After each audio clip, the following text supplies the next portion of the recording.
विद्यार्थियों नमस्कार। आप जुड़े हुए हैं आपके अपने YouTube प्लेटफॉर्म जिसका नाम है केमिस्ट्री बाय डी शर्मा और हम डॉक्टर दीपेंद्र कुमार शर्मा आपका आपके अपने YouTube प्लेटफॉर्म पर स्वागत करते हैं। विद्यार्थियों, इस वीडियो लेक्चर के माध्यम से हम जिस पेपर को आप तक लेकर आए, जिस पेपर का सॉल्यूशन देखने वाले, वह पेपर मध्य प्रदेश के कॉलेजों में प्रथम वर्ष में पढ़ने वाले विद्यार्थियों के लिए बनाया गया है। विद्यार्थियों, यह पेपर यदि हम देखें तो वैल्यू एडेड कोर्स यानी कि मूल्य संवर्धन पाठ्यक्रम, उस पाठ्यक्रम का नाम है अंडरस्टैंडिंग इंडिया यानी कि भारत बोध का पेपर है। यह पेपर 23 जुलाई 2026 को बरकत उल्लाह विश्वविद्यालय भोपाल के अंतर्गत आने वाले कॉलेजों में हुआ है।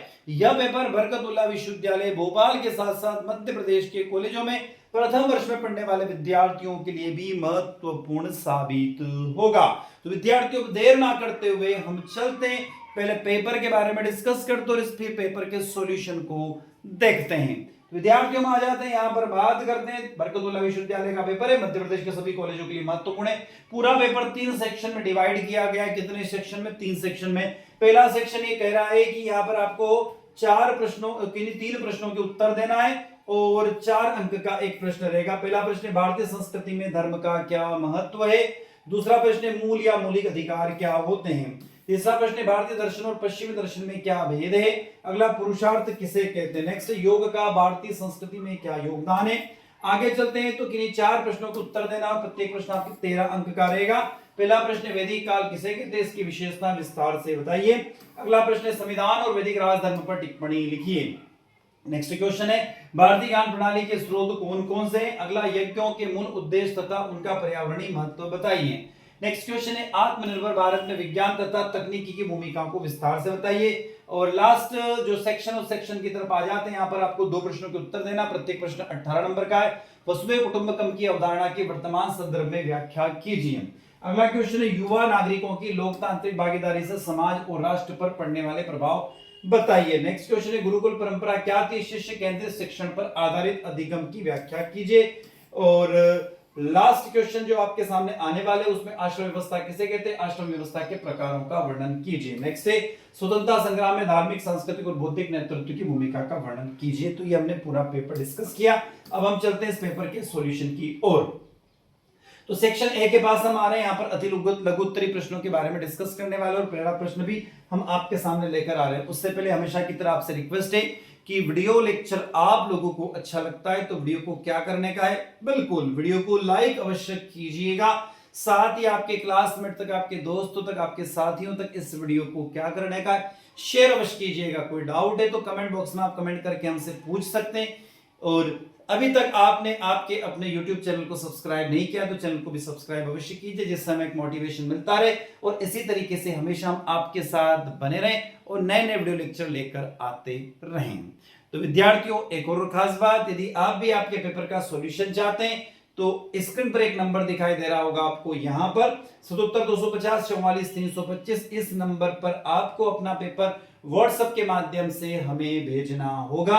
यह पेपर आप हमें व्हाट्सएप के माध्यम से भेजेंगे तो आपको कौन सा पेपर भेजना है, तो आपका major, minor, MTC, vocational course, Hindi, English, Bharat board के जो भी आपका पेपर होता है उस पेपर के लिए आपको एक कष्ट करना है। जिस दिन आपका पेपर होता है उस दिन आपको उसका अच्छा सा फोटो क्लिक करना है और हमें इस नंबर पर यानी कि 77 250 44 325 नंबर पर भेज देना है, जिससे मध्य प्रदेश के सभी विद्यार्थियों को एक मदद मिल सके। तो एक अनुपम पहल आप कर सकते हैं हमें पेपर भेजने की। सभी विषय के पेपर आप हमें अवश्य भेजिएगा।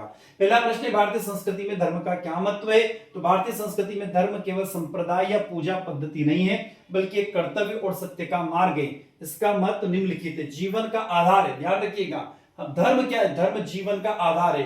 तो धर्म व्यक्तित्व को नैतिक और सदाचारी जीवन जीने की प्रेरणा देता है। खास बात क्या है, सामाजिक व्यवस्था, ये समाज में अनुशासन और सामंजस्य प्रदान करने का काम करता है। पुरुषार्थ की बात करें तो भारतीय दर्शन में धर्म के 4 पुरुषार्थ है। धर्म, अर्थ, काम, मोक्ष में प्रथम स्थान दिया गया है, जो मोक्ष प्राप्ति का एक मार्ग प्रशस्त करता है। अगला प्रश्न, मूल या मौलिक अधिकार क्या है। तो मौलिक अधिकार वे बुनियादी अधिकार जो किसी व्यक्ति के सर्वांगीण विकास यानी भौतिक, बौद्धिक, नैतिक और आध्यात्मिक के लिए अनिवार्य है। संवैधानिक संरक्षण की बात करें तो इन्हें भारत के संविधान के भाग 3 द्वारा गारंटी दी गई है। समानता और सुंदरता की बात करें तो अधिकार नागरिकों को राज्य की शक्तियों के दुरुपयोग से बचाते हैं और उन्हें समानता, स्वतंत्रता और न्याय सुनिश्चित करते हैं। न्याय संगत की बात करें तो यदि इन अधिकारों का उल्लंघन होता है तो नागरिक सीधे सर्वोच्च न्यायालय या उच्च न्यायालय की शरण ले सकते हैं। अगला प्रश्न आता है भारतीय दर्शन और पश्चिमी दर्शन में क्या डिफरेंस है। तो हम यहाँ पर डिफरेंस की तरफ लेकर आते। श्रेणी में हमने डिब्बा बेसिक की बात करें तो मूल उद्देश्य भारतीय दर्शन है, यह व्यवहारिक दर्शन है। भारतीय दर्शन क्या एक व्यवहारिक दर्शन है। भारतीय दर्शन एक आध्यात्मिक दर्शन है। इसका उद्देश्य केवल ज्ञान पाना नहीं बल्कि जीवन के दुखों से मुक्ति पाना यानी कि मोक्ष प्राप्ति की ओर ले जाना है।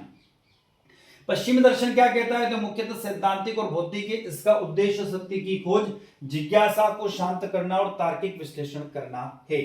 बात करते शुरुआत की तो भारतीय दर्शन जो इसकी शुरुआत जीवन के दुखों और अशांति से होती है, जिसे बुद्ध या सांख्य दर्शन। जबकि यदि हम बात करें पश्चिमी दर्शन की तो इसकी शुरुआत वंडर यानी आश्चर्य से और जिज्ञासा से होती है। धर्म और दर्शन की बात करें तो भारतीय दर्शन जो होता है यहाँ धर्म और दर्शन एक दूसरे से जुड़े हुए हैं, कंबाइन हैं। जबकि दर्शन केवल विचार नहीं, जीने की एक कला है। भारतीय दर्शन जो है हमारे एक जीने की कला है, हमारा एक आर्ट है, हमारा एक कल्चर है। जबकि जो पश्चिमी दर्शन है वह धर्म और दर्शन को अलग अलग मानता है। दर्शन एक स्वतंत्र बौद्धिक विषय है। ज्ञान का साधना की बात करें तो भारतीय दर्शन तर्क के साथ साथ अंत प्रज्ञा और ऋषियों के अनुभव को प्रमाणित माना जाता है। जबकि पश्चिमी दर्शन केवल बुद्धि और इंद्रिय अनुभव के ही ज्ञान का मुख्य आधार माना जाता है। दृष्टिकोण की बात करें तो संश्लेषणात्मक यानी सिंथेटिक है, जो आत्मा, प्रकृति और ईश्वर को एक समग्र रूप में देखता है। जबकि पश्चिमी दर्शन एक विश्लेषणात्मक है, जो विषयों को टुकड़ों में बांटकर वैज्ञानिक ढंग से अध्ययन करता है। अगला प्रश्न आता है पुरुषार्थ किसे कहते हैं, what is mean by the पुरुषार्थ। तो पुरुषार्थ शब्द दो शब्दों से मिलकर बना है, पुरुष यानी कि मनुष्य और अर्थ यानी कि उसका उद्देश्य या लक्ष्य। इसका अर्थ है कि मनुष्य के जीवन का परम लक्ष्य वह प्रयास है जो मनुष्य को जीवन में अवश्य करना चाहिए। भारतीय संस्कृति में मानव जीवन को संतुलित सार्थक बनाने के लिए 4 पुरुषार्थ बताए गए। पहला पुरुषार्थ है धर्म यानी कि ड्यूटी, ठीक है, यह जीवन का नैतिक आधार है। धर्म हमारे जीवन का क्या है, नैतिक आधार है। कर्तव्य का पालन करना, सदाचार और समाज के प्रति अपनी जिम्मेदारियों को निभाना ही धर्म है। ये बाकी तीनों पुरुषार्थों को नियंत्रित करता है। अर्थ यानी कि वेल्थ, जीवन निर्वाह के लिए धन, संपत्ति और भौतिक साधनों को ईमानदारी से कमाना अर्थ कहलाता है। काम क्या है तो जीवन के भावनात्मक, मानसिक और शारीरिक सुखों, इच्छाओं तथा कला साहित्य के आनंद को मर्यादित रूप से भोगना एक काम है। और मोक्ष क्या है तो जीवन का अंतिम और सर्वोच्च लक्ष्य जन्म मरण के चक्र और सभी सांसारिक दुखों से पूर्ण मुक्ति पाकर आत्मज्ञान प्राप्त करना ही क्या है, मोक्ष है। अगला प्रश्न आता है योग का भारतीय संस्कृति में क्या योगदान है। तो ऋषि पतंजलि द्वारा व्यवस्थित रूप में दिया गया योग भारतीय संस्कृति की दुनिया को सबसे अनमोल देने। भारतीय संस्कृति में इसका योगदान बहुआयामी है। सबसे पहले बात करें तो शारीरिक और मानसिक स्वास्थ्य की बात करें तो योग केवल व्यायाम नहीं बल्कि शरीर, मन और प्राण को संतुलित रखने का विज्ञान है। प्राणायाम और आसनों के माध्यम से यह तनाव मुक्त और निरोग जीवन का आधार बनाता है।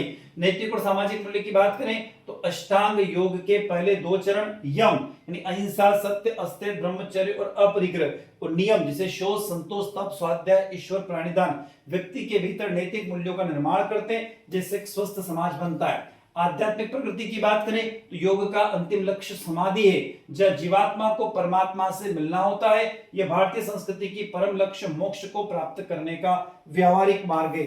अगली बात होती है वसुधैव कुटुंबकम की बात करें तो ग्लोबल हार्मोनी की यदि हम डिस्क्रिप्शन करें तो आज योग किसी जाति या धर्म तक सीमित नहीं है। अंतरराष्ट्रीय योग दिवस जो कि 21 जून को मनाया जाता है, इसे पूरी दुनिया को भारत की जिए और जीने दो के कॉन्सेप्ट के ऊपर बेस्ड है, जो कि विश्व कल्याण को के बारे में बात करता है। अध्यात्म सेक्शन बी की तरफ यहां पर 4 प्रश्नों के आपको उत्तर देना है और प्रत्येक प्रश्न 13 अंक का रहेगा। पहला प्रश्न है वैदिक काल किसे कहते हैं, इसकी विशेषताएं विस्तार से बताइए। अब हम यहां पर बात करेंगे किसके वैदिक काल के बारे में। तो वैदिक काल जिसे भारतीय इतिहास का वह कालखंड जिसमें वेदों की रचना हुई और जिस युग की सामाजिक, राजनीतिक, धार्मिक तथा आर्थिक व्यवस्था का मुख्य आधार वैदिक साहित्य रहा, उसे वैदिक काल कहा जाता है। यह कालखंड सामान्यतः 1500 ईसा पूर्व से 600 ईसा पूर्व तक माना जाता है। इसे दो भागों में बांटा गया, ऋग्वैदिक काल जो कि 1500 से 1000 ईसा पूर्व है, और उत्तर वैदिक काल जो 1000 से 600 ईसा पूर्व है। वैदिक काल के प्रमुख विशेषताओं की बात करें तो धार्मिक और आध्यात्मिक जीवन प्रमुख था। तो जीवन यज्ञ प्रधान था, प्रकृति के विभिन्न रूप जैसे इंद्र, वायु, सूर्य, अग्नि को देवता मानकर उनकी स्तुति की जाती थी। एक ईश्वरवाद की बात यहाँ पर होती थी, पर सबसे बड़ी खास बात होती है कि एक ईश्वरवाद का उदय इसी काल में हुआ था। समाज व्यवस्था की बात करें तो इसके अंदर वर्ण व्यवस्था का मूल माना जाता है। प्रारंभिक वैदिक काल में वर्ण व्यवस्था कर्म और योग्यता पर आधारित थी, जन्म पर नहीं। कोई भी व्यक्ति अपनी योग्यता से अपने वर्ण बदल सकता था। समाज पितृसत्तात्मक थी, लेकिन महिलाओं का स्थान अत्यंत उच्च था। नारी की उच्च स्थिति की बात करें तो स्त्रियों की शिक्षा का को पूर्ण अधिकार था। उन्हें उपनयन, संस्कार और यज्ञों में भाग लेने की स्वतंत्रता थी। अपाला, घोष, गार्गी और मैत्री जैसी विदुषी महिलाएं इसी काल की देन है। बाल विवाह और पर्दा प्रथा का अस्तित्व नहीं था। गुरु शिक्षा प्रणाली की बात करें तो शिक्षा मौखिक, व्यावहारिक, योग्य, आध्यात्मिक थी। छात्र गुरु के सानिध्य में रहकर वेदों, उपनिषदों, अस्त्र शस्त्रों और सदाचार की शिक्षा प्राप्त करते थे। राजनीतिक ढांचे की बात करें तो कबीलाई व्यवस्था में राज्य व्यवस्था का विकास हुआ था। राजा का मुख्य कार्य प्रजा की रक्षा करना था। राजा निरंकुश नहीं होता था, उस पर कंट्रोल करने के लिए सभा और समिति जैसी लोकतांत्रिक संस्थाएं थी। अगला प्रश्न आता है संविधान और वैदिक राजधर्म पर टिप्पणी लिखिए। Right a note on constitutions and the वैदिक राजधर्म। तो बात करते वैदिक राजधर्म और आधुनिक भारतीय संविधान, दोनों का मूल उद्देश्य एक ही, न्याय, लोक कल्याण और सामाजिक व्यवस्था की स्थापना है। भले ही दोनों के कालखंड और शब्दावली में डिफरेंस हो, लेकिन उनके मार्गदर्शक सिद्धांत आपस में गहरे जुड़े हुए हैं। यदि कानून के शासन की बात और बनाम धर्म शासन की बात करें तो आधुनिक संविधान में कानून का शासन, रूल ऑफ लॉ सर्वोपरि है, जबकि वैदिक काल में इसे धर्म कहा जाता था। यह धर्म का अर्थ संप्रदाय से नहीं बल्कि कर्तव्य, न्याय और सदाचार से था। राजा भी धर्म के अधीन होता था, वह कानून के ऊपर नहीं माना जाता था। बात करते लोकतांत्रिक मूल्यों की तो हमारे संविधान की संसदीय प्रणाली का बीज वैदिक काल की सभा और समितियों में देखा जा सकता है। अथर्ववेद में सभा और समिति को प्रजापति की दो पुत्रियां कहा गया है, जो राजा की निरंकुशता को रोकती हैं। लोक कल्याण की बात करें तो भारतीय संविधान की नीति निर्देशक तत्व राज्य का लोक कल्याण के निर्देश देते थे। वैदिक राजधर्म का भी यही आदर्श था। सर्वे भवन्तु सुखिनः, राजा का मुख्य कर्तव्य प्रजा का योगक्षेम वन करना था। अधिकार और कर्तव्य का संतुलन की बात करें तो जहां पश्चिमी संविधान केवल अधिकारों पर जोर देते थे, वहीं भारतीय संविधान और वैदिक राजधर्म दोनों कर्तव्यों को प्राथमिकता देते थे। वैदिक मान्यता के अनुसार यदि राजा और प्रजा दोनों अपने राजधर्म और प्रजा धर्म का पालन करें तो अधिकारों का हनन स्वतः रुक जाता है। अगला प्रश्न आता है भारतीय ज्ञान प्रणाली के स्रोत कौन कौन से हैं। तो अगला प्रश्न की तरफ हम चलते हैं। तो what are the source of the Indian knowledge system. भारतीय ज्ञान प्रणाली यानी कि इंडियन नॉलेज सिस्टम अत्यंत समृद्ध और व्यवस्थित है। इसके मुख्य स्रोत को पारंपरिक रूप से निम्नलिखित श्रेणियों में बांटा गया है। सबसे पहला श्रुति साहित्य। श्रुति साहित्य किसे कहते हैं? इसको वेदादि बोलते हैं। ये सबसे प्राचीन और प्रमाणिक स्रोत है, जिन्हें 4 ऋषियों ने ध्यान की अवस्था में सुना था। 4 वेद कौन से हैं? तो ऋग्वेद जो कि ज्ञान की बात करता है, यजुर्वेद जो कि कर्म और यज्ञ की बात करता है, सामवेद जो कि संगीत और उपासना की बात करता है, और अथर्ववेद जो कि विज्ञान, आयुर्वेद और समाज की बात करता है। तो हम यहाँ पर 4 वेदों की बात करते हैं। ऋग्वेद क्या बताता है? ज्ञान के बारे में बताता है। यजुर्वेद कर्म और यज्ञ के बारे में बताता है। सामवेद संगीत और उपासना के बारे में बताता है, और अथर्ववेद विज्ञान, आयुर्वेदिक और समाज के बारे में बताता है। ब्राह्मण और आरण्य ग्रंथ की बात करें तो वेदों के व्यावहारिक और दार्शनिक रूप थे। वेद उपनिषद की बात करें तो उपनिषद में वेदांत आते हैं, जिसमें आत्मज्ञान, ब्रह्मा और दर्शन का गुण स्रोत है। स्मृति और साहित्य और वेदांत की बात करें तो वेदों को समझाने और समाज को संचालित करने में सहायक ग्रंथ माने जाते हैं। वेदांग क्या है? तो शिक्षा, कल्प, व्याकरण, निरुक्त, छंद और ज्योतिष है। इतिहास और पुराण क्या है? तो रामायण और महाभारत जो नीति, समाज और दर्शन सिखाती तथा 18 पुराण। उपवेद और उपवेद की बात करें तो उपवेद एक व्यावहारिक विज्ञान के बारे में बताते हैं। आयुर्वेद की बात करें तो चिकित्सा और स्वास्थ्य विज्ञान जो कि शरक और सुश्रुत संहिता के ऊपर बहस है। धनुर्विद्या, सैन्य विज्ञान और अस्त्र शस्त्र की बात होती है। गंधर्ववेद संगीत, कला और नृत्य की बात होती है। और शिल्पवेद वास्तुकला, इंजीनियरिंग और धातु विज्ञान के बारे में होती है। षट दर्शन देखें तो सत्य को खोजने की 6 तार्किक प्रणालियां हैं: सांख्य, योग, न्याय, वैशेषिक, मीमांसा और वेदांत। श्रवण परंपरा की बात करें तो बौद्ध और जैन दर्शन, जिन्हें नीति शास्त्र, अहिंसा और तर्क शास्त्र में बड़ा योगदान दिया। यज्ञों के मूल उद्देश्य तथा उनके पर्यावरणीय महत्व समझाइए। अगला प्रश्न है, तो विद्यार्थी अगले प्रश्न के पास आगे। प्रश्न क्या है, बड़ा मस्त प्रश्न, बड़ा अच्छा सा प्रश्न है, इस प्रश्न को हम डिस्कस करते हैं। प्रश्न क्या कहता है, यज्ञों के मूल उद्देश्य तथा उनका पर्यावरणीय महत्व समझाइए। तो explain the fundamental objectives of yajnas and their environmental significance. यह प्रश्न हमें बड़ी अच्छी सी बातें बताता है। क्या जो हम यज्ञ करते हैं, जो सनातन धर्म परंपरा में यज्ञ करने के बारे में बताया गया है, उन यज्ञों को पर्यावरण से क्या बेनिफिट्स होते, एनवायरमेंट में क्या फायदे होते, उसके बारे में इस प्रश्न में उत्तर दिया गया है।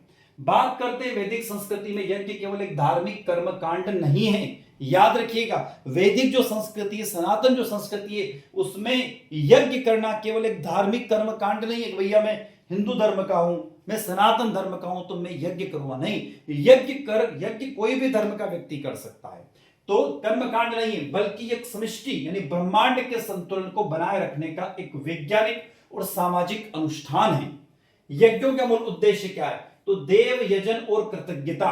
प्रकृति की जिन शक्तियों अर्थात सूर्य, वायु, जल से हमें जीवन मिलता है, उनके प्रति आहुति के माध्यम से कृतज्ञता व्यक्त करना क्या है, यज्ञ दे। हम वहां पर यज्ञ में आहुति देते हैं, ओम सूर्य देवताय स्वाहा, ओम वायु देवताय स्वाहा, देते कि नहीं देते।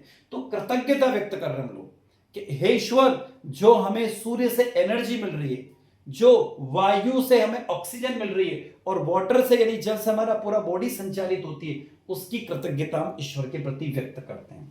अगला आता है परहित और त्याग की भावना। यज्ञ का मूल मंत्र इदम नम मम, यह मेरा नहीं, समाज और ईश्वर का है। यह मनुष्य के भीतर से स्वार्थ की भावनाओं को समाप्त कर परोपकार की भावना जगाता है। सामूहिक एकता की बात करें तो यज्ञ में पूरा समाज एक साथ बैठता था, जिससे सामाजिक समरसता, आपसी सौहार्द और एकता सुदृढ़ होती थी। यज्ञों का पर्यावरणीय महत्व, सबसे पहले बात करते हैं वायुमंडल का शुद्धिकरण। यज्ञ में गाय का घी, कपूर, गुगल, औषधि वनस्पतियां जैसे गिलोय, आम, चंदन की समाधियां जलाई जाती थी।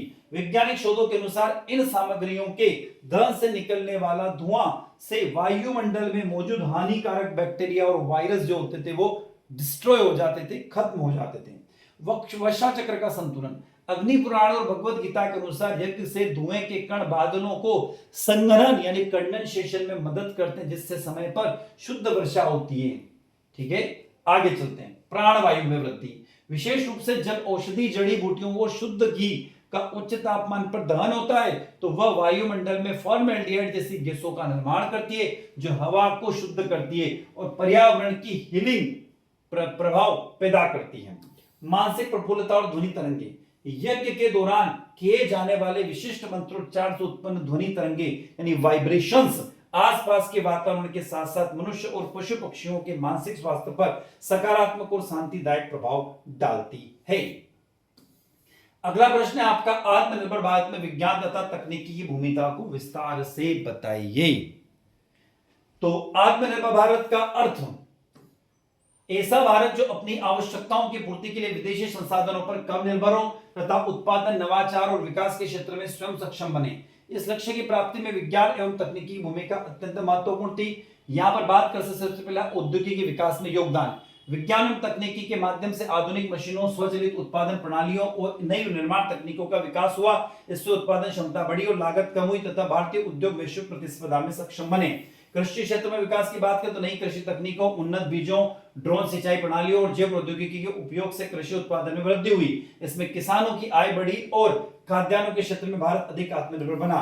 स्वास्थ्य सेवाओं का सुदृढ़ीकरण की बात करें तो विज्ञान और तकनीकी ने चिकित्सा क्षेत्र में क्रांतिकारी परिवर्तन किए। आधुनिक उपकरण, टेलीमेडिसिन, डिजिटल स्वास्थ्य सेवाएं तथा स्वदेशी दवाओं और टीकों का निर्माण देश के स्वास्थ्य के क्षेत्र में आत्मनिर्भर बनाने में सहायक हुआ। डिजिटल भारत और ई गवर्नेंस की बात करें तो डिजिटल तकनीकी के माध्यम से सरकारी सेवाएं ऑनलाइन उपलब्ध हुई।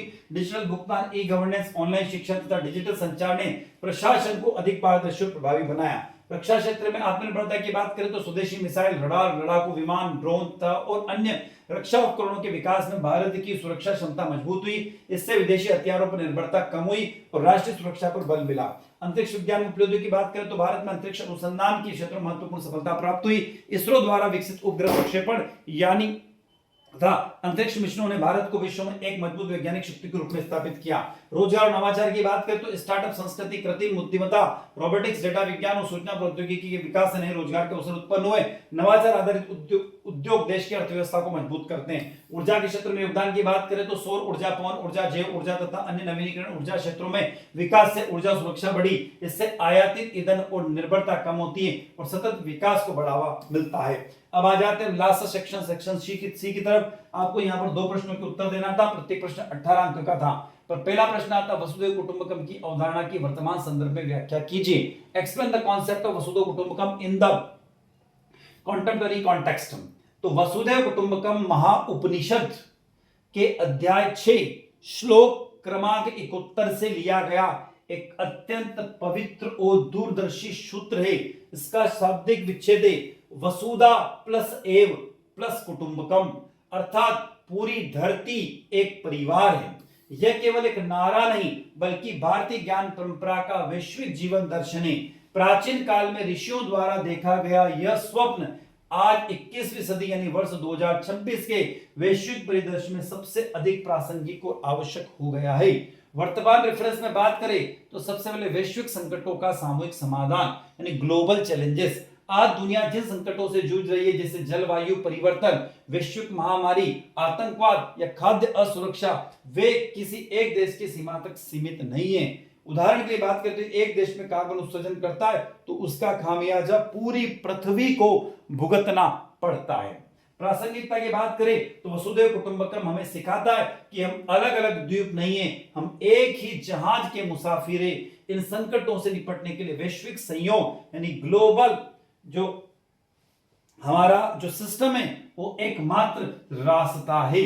आर्थिक अंतर्निर्भरता की बात करें तो वैश्वीकरण के इस दौर में दुनिया का आर्थिक ढांचा पूरी तरह से एक दूसरे पर डिपेंड है। एक देश का बाजार गिरने से पूरी दुनिया अर्थव्यवस्था प्रभावित होती है। यह अवधारणा विकास का ऐसा मॉडल का समर्थन करती है जहां जो समावेशी हो, जहां अमीर देश गरीब देशों के संसाधनों का शोषण न करें बल्कि सर्वे भवन्तु सुखिनः के भाव से सबका साथ सबका विकास सुनिश्चित करें। भू राजनीतिक तनाव और शांति की बात करें तो वर्तमान समय में विभिन्न देशों के बीच बढ़ते युद्ध, वैमनस्य और हथियारों की होड़ ने वैश्विक शांति को खतरे में डाल दिया है। वसुधैव कुटुंबकम संकीर्ण राष्ट्रवाद और मैं बनाम वो की भावना से ऊपर उठकर संवाद और शांतिपूर्ण सहअस्तित्व का मार्ग दिखाता है। यह याद दिलाता है कि परिवार में मतभेद हो सकते हैं लेकिन विनाश नहीं। पर्यावरण और पारिस्थितिक संतुलन की बात करें तो भारतीय दर्शन में केवल मनुष्यों को नहीं बल्कि प्रकृति, पशु पक्षी, नदियां और पहाड़ों को भी इस वैश्विक परिवार का हिस्सा माना गया है। वर्तमान रेफरेंस में देखें तो सतत विकास की ओर प्रेरित करती है ताकि हम प्रकृति का दोहन न करें बल्कि उसके साथ तालमेल बिठाएं। डिजिटल युग और तकनीकी जुड़ाव, इंटरनेट और सोशल मीडिया ने पूरी दुनिया को सचमुच एक ग्लोबल विलेज बना दिया है। भौगोलिक दुनिया खत्म हो चुकी है। तकनीकी के इस युग में वसुधैव कुटुंबकम हमें डिजिटल रूप से जुड़ने के साथ साथ भावनात्मक और मानवीय रूप से जुड़ने की प्रेरणा देता है ताकि तकनीकी का उपयोग नफरत फैलाने की बजाय समाज को जोड़ने में हो। अगला प्रश्न है युवा नागरिकों की लोकतांत्रिक भागीदारी से समाज और राष्ट्र पर पड़ने वाले प्रभाव को समझाइए। युवा नागरिक किसी भी लोकतांत्रिक राष्ट्र की एक रीढ़ होती है। जब देश की युवा आबादी राजनीतिक, सामाजिक और नागरिक प्रक्रियाओं को सक्रिय रूप से भाग लेती है तो इसका समाज और राष्ट्र पर, पूरे ढांचे पर व्यापक और दीर्घकालिक असर पड़ता है। क्या क्या असर पड़ते हैं तो समाज पर पड़ने वाले प्रभाव की बात करें तो रूढ़िवादी का अंत और प्रगतिशील समाज का निर्माण होता है, सबसे दूसरी बात, पहली बात। दूसरा, सामाजिक नवाचार इसके अंदर देखने को मिलते हैं। तीसरी बात, समानता और समावेशन आता है। याद रखना, समानता और समावेशन इसके अंदर आता है। अगला पॉइंट है राष्ट्र पर पड़ने वाले क्या क्या प्रभाव होते हैं। सबसे पहला राजनीतिक और नैतिक प्रभाव, उसमें आता है जवाबदेही और पारदर्शिता। ध्यान रखना, जवाबदेही और पारदर्शिता इसके अंदर देखने को मिलती है। अगला, युवा केंद्रित नीतियों का निर्माण होता है। क्या होता है? युवा केंद्रित नीतियों का। अगला, नेतृत्व का नवीनीकरण होता है। किसका? नेतृत्व का नवीनीकरण होता है। अगला, आर्थिक और वैश्विक प्रभाव भी देखने को मिलता है। इसमें आता है आर्थिक स्थिरता और मानव संसाधनों का सही उपयोग। अगला, वैश्विक पटल पर सुदृढ़ छवि बनती है। किस पे? वैश्विक पटल पर सुदृढ़ छवि बनती है। नेक्स्ट, स्वामी विवेकानंद के शब्दों में यदि हम देखें तो किसी भी राष्ट्र का भविष्य उसके युवाओं की ऊर्जा और उनके चरित्र पर डिपेंड करता है। जब युवा मतदान केंद्र से लेकर नीति निर्माण तक अपनी उपस्थिति दर्ज कराता है तो लोकतंत्र केवल सरकार का चुनाव नहीं रह जाता बल्कि वह जन कल्याण का माध्यम बन जाता है। अगला प्रश्न है गुरुकुल परंपरा क्या थी? शिष्य केंद्रित शिक्षण, पर आधारित अधिगम की व्याख्या कीजिए। तो गुरुकुल परंपरा केवल एक शिक्षण सामग्री नहीं थी, बल्कि ये जीवन के समग्र रूप से गढ़ने की एक अधिगम पद्धति थी। एक शिक्षक के रूप में आप जानते हैं कि शिक्षा का उद्देश्य केवल सूचना देना नहीं, बल्कि व्यक्ति का निर्माण करना है। गुरुकुल इसी सिद्धांत पर आधारित थी। गुरुकुल परंपरा क्या है? तो एक प्राचीन की बात करें, एक परिचय की बात करें। गुरु प्लस कुल का अर्थ है गुरु का परिवार। ये एक आवासीय शिक्षा प्रणाली थी जहां शिष्य अपने गुरु के घर पर रहकर शिक्षा प्राप्त करता था। आवासीय और सहभागी की बात करें तो शिक्षा केवल कक्षा तक सीमित नहीं थी। शिष्य गुरु के साथ दैनिक कार्यों में सहयोग करते थे, जिससे उन्हें व्यावहारिक जीवन कौशल अनुशासन सीखने को मिलता था। सर्वांगीण विकास, शिक्षा का अर्थ केवल किताबी ज्ञान नहीं, इसमें शारीरिक स्वास्थ्य, मानसिक एकाग्रता और आध्यात्मिक नैतिकता का समावेश था। वर्गहीन अधिगम, गुरुकुल में अमीर गरीबी का भेद नहीं होता था। राजा का पुत्र और सामान्य नागरिक का पुत्र एक ही कुटिया में रहकर भिक्षा ग्रहण करके शिक्षा पाते थे और सामाजिक समानता का उत्कृष्ट उदाहरण था। शिष्य केंद्रित अधिगम, अक्सर आधुनिक शिक्षा में शिष्य केंद्रित को एक नया विचार माना जाता था, लेकिन भारतीय परंपरा में यह सदैव से केंद्र में रहा है। गुरुकुल में शिक्षण सूचना केंद्रित नहीं, बल्कि अधिगमकर्ता केंद्रित थी। इसका मुख्य कुछ बिंदु है। अधिकार और योग्यता का आकलन, सबसे बड़ी बात है अधिकार और योग्यता का। गुरु प्रत्येक शिष्य की व्यक्तिगत क्षमता, उसकी रुचि, तत्परता का आकलन करते थे। एक ही गुरु अलग अलग शिष्यों को उनकी क्षमता के अनुसार अलग अलग विषयों पर गहराई से शिक्षा देते थे। प्रश्नोत्तर शैली यानी डायलॉगिक मेथड का वहां पर इस्तेमाल ज्यादा होता था। उसके अलावा स्व अध्ययन को प्राथमिकता दी जाती थी। किसको? स्व अध्ययन को, स्वाध्याय को प्राथमिकता दी जाती थी। उसके बाद अनुभवजन्य अधिगम वहां पर होता था। क्या? अनुभवजन्य अधिगम होता था। अगला प्रश्न, आश्रम व्यवस्था किसे कहते हैं? आश्रम व्यवस्था के प्रकारों का वर्णन कीजिए। तो बात कर रहे हम आश्रम व्यवस्था किसे कहते हैं और आश्रम व्यवस्था के प्रकारों का वर्णन कीजिए। व्हाट इज द आश्रम system? Explain the types of the आश्रम सिस्टम। भारतीय संस्कृति में आश्रम व्यवस्था मानव जीवन को सुव्यवस्थित, अनुशासित और उद्देश्यपूर्ण बनाने का एक अद्भुत मनोवैज्ञानिक और सामाजिक ढांचा है, जहां पुरुषार्थ अर्थात धर्म, अर्थ, काम, मोक्ष जीवन के लक्ष्य थे, वही आश्रम व्यवस्था उन लक्ष्यों को प्राप्त करने का व्यावहारिक मार्ग थी। आश्रम व्यवस्था किसे कहते हैं? तो आश्रम शब्द संस्कृत के श्रम धातु से बना है, जिसका अर्थ है प्रयास करना या श्रम करना। अतः आश्रम वह स्थान या जीवन का वह चरण है जहां मनुष्य अपने शारीरिक, मानसिक और आध्यात्मिक विकास के लिए एक निश्चित अवधि तक प्रयास करता था। प्राचीन ऋषियों ने मनुष्य की औसत आयु 100 वर्ष मानकर उसे 25-25 वर्षों को 4 बराबर भागों में या आश्रमों में डिवाइड किया था। इसका मुख्य उद्देश्य व्यक्ति के व्यक्तिगत सुखों और सामाजिक जिम्मेदारियों के बीच एक बैलेंस बनाने का काम था। आश्रम व्यवस्था के प्रकार की बात करें तो आश्रम व्यवस्था के 4 आश्रमों के प्रकारों की बात करते हैं। सबसे पहला ब्रह्मचर्य आश्रम, जिसका समय सीमा जन्म से लेकर 25 वर्षों तक रहती है। यह जीवन का पहला और आधारभूत चरण है, जिसकी शुरुआत उपनयन संस्कार यानी शिक्षा दीक्षा से शुरू होती है। इसका उद्देश्य ज्ञान अर्जन करना, कौशल विकास और चरित्र निर्माण करना। जीवन शैली, इस चरण में छात्र यानी कि विद्यार्थी गुरुकुल में रहकर गुरु के सानिध्य में वेदों, शास्त्रों, विज्ञान और अस्त्र शस्त्र की शिक्षा पाते थे। इस दौरान पूर्ण संयम, सादगी और कड़े अनुशासन का पालन करना अनिवार्य होता था। अगला आता है गृहस्थ आश्रम, जिसकी जो टाइमिंग है वो 26 वर्ष से 50 वर्ष तक थी। शिक्षा पूरी करने के बाद विवाह संस्कार के साथ व्यक्तिगत गृहस्थ आश्रम में प्रवेश करता था।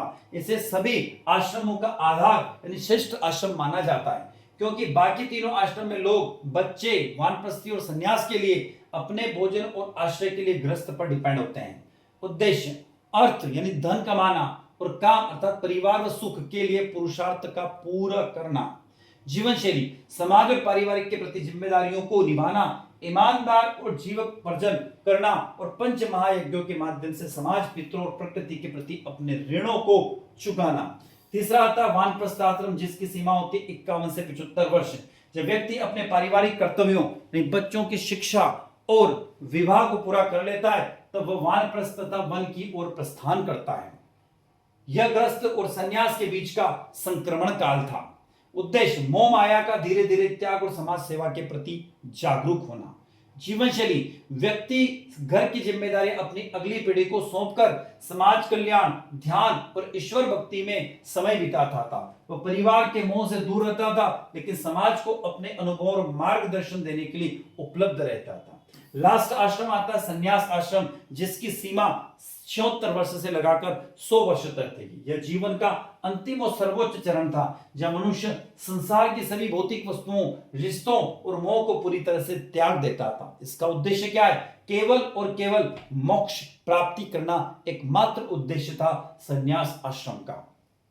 जीवन शैली संन्यास का कोई पर्याय या अपनी सीमा नहीं होती है। पूरी वसुधा ही उसका परिवार होती है, पूरी पृथ्वी उसका परिवार होती है। वह एक स्थान पर टिक कर रहने की बजाय निरंतर भ्रमण करता था और लोगों को सदाचार का उपदेश देता था। अगला प्रश्न आता है, स्वतंत्रता संग्राम में धार्मिक, सांस्कृतिक और बौद्धिक नेतृत्व की भूमिका का वर्णन कीजिए। Describe the role of religious culture and the, किसकी बात कर रहा है? Intellectual leaderships in the freedom studies. Bharat का स्वतंत्रता संग्राम केवल एक राजनीतिक आंदोलन नहीं था, बल्कि एक गहरा सांस्कृतिक, धार्मिक और बौद्धिक पुनर्जागरण भी था। विदेशी हुकूमत से राजनीतिक स्वतंत्रता पाने से पहले देश को मानसिक और सांस्कृतिक दासता से मुक्त करना अनिवार्य था। इस कार्य को देश के धार्मिक, सांस्कृतिक विचारकों और प्रबुद्ध बुद्धिजीवियों ने बखूबी अंजाम दिया। क्या क्या पॉइंट के द्वारा हम समझ सकते हैं? सबसे पहले धार्मिक और सांस्कृतिक नेतृत्व की भूमिका। 19वीं और 20वीं शताब्दी के धार्मिक सांस्कृतिक सुधार आंदोलन ने भारतीय समाज के भीतर इन भावनाओं को समाप्त कर राष्ट्रीय स्वाभिमान जगाया। सांस्कृतिक गौरव का पुनरुत्थान। स्वामी विवेकानंद और स्वामी दयानंद सरस्वती जैसे आध्यात्मिक संतों ने वेदों और उपनिषदों के शाश्वत ज्ञान को देश के सामने रखा। स्वामी दयानंद सरस्वती ने सबसे पहले स्वराज शब्द का प्रयोग किया और वेदों की ओर लौटो का नारा देकर स्वदेशी चेतना जगाई। स्वामी विवेकानंद ने वैश्विक मंच पर भारतीय संस्कृति के परचम लहराए, जिससे युवाओं और देश प्रेम की बाढ़ आई। राष्ट्रीयता का आध्यात्मिक आधार। बंकिम चंद्र चट्टोपाध्याय और अरविंद घोष। महर्षि अरविंद घोष और बंकिम चंद्र चट्टोपाध्याय ने राष्ट्र को केवल जमीन का टुकड़ा नहीं, बल्कि भारत माता के रूप में पूज्यनीय बनाया। बंकिम चंद्र द्वारा रचित वंदे मातरम गीत पर पूरे स्वतंत्रता आंदोलन का मूल मंत्र था और क्रांतिकारियों का सबसे बड़ा संबल बन गया।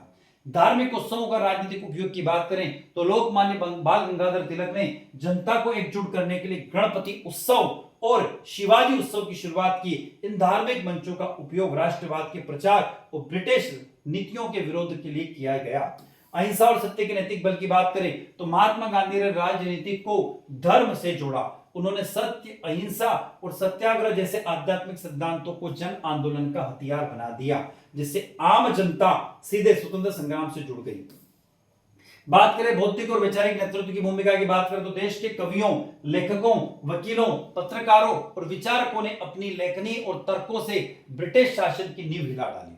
ब्रिटिश शोषण का आर्थिक पदार्पण की बात करें तो दादा भाई नौरोजी ने अपनी पुस्तक poverty and un British rule in India में धन के निष्कासन का सिद्धांत दिया। उन्होंने आंकड़ों से सिद्ध किया कि कैसे अंग्रेज भारत को आर्थिक रूप से खोखला कर रहे। इस बौद्धिक तर्क ने स्वतंत्रता आंदोलन को एक ठोस आर्थिक आधार दिया।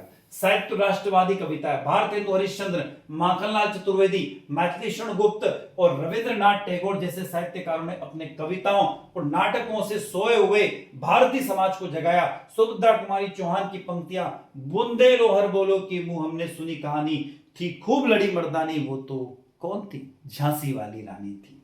ने जन जन में वीरता का संचार किया। पत्रकारिता और समाज पत्र की बात करें तो बुद्धिजीवियों ने प्रेस को चेतना का माध्यम बनाया। तिलक का केसरी और मराठा गांधी जी का हरिजन और यंग इंडिया तथा राजा राम मोहन राय के पत्रों ने ब्रिटिश दमनकारी नीतियों को बेनकाब किया और लोगों को उनके अधिकारों के प्रति जागरूक किया। आधुनिक और तार्किक चेतना की बात करें तो राजा राम मोहन राय, ईश्वरचंद्र विद्यासागर और ज्योतिराव फुले जैसे समाज सुधारकों ने सती प्रथा, बाल विवाह जैसी कुरीतियों पर प्रहार किया। उनका मानना था कि एक आंतरिक रूप में कमजोर और बटा हुआ समाज अंग्रेजों से नहीं लड़ सकता। उन्होंने सामाजिक सुधारों के माध्यम से एक मजबूत राष्ट्र की नींव रखी। तो विद्यार्थियों, आप अभी तक जुड़े हुए थे आपके अपने YouTube प्लेटफॉर्म जिसका नाम है केमिस्ट्री बाय डी शर्मा, और हम डॉक्टर दीपेंद्र कुमार शर्मा अभी तक आपके साथ जुड़े हुए थे। आई होप वीडियो लेक्चर आप लोगों को बहुत अच्छा लगा होगा। अच्छा लगता है तो वीडियो को सिर्फ एक काम करने का है, लाइक अवश्य कीजिएगा, आपके क्लासमेट तक वीडियो को शेयर कीजिएगा, कमेंट बॉक्स में कमेंट करके जरूर बताइएगा, और अभी तक आपने आपके चैनल को सब्सक्राइब नहीं किया तो सब्सक्राइब अवश्य कीजिए। मैं डॉक्टर दीपेंद्र कुमार शर्मा इसी के साथ आपसे विदा लेता हूं। नए वीडियो के साथ पुनः आपसे मुलाकात होगी, तब तक के लिए जय हिंद, जय भारत।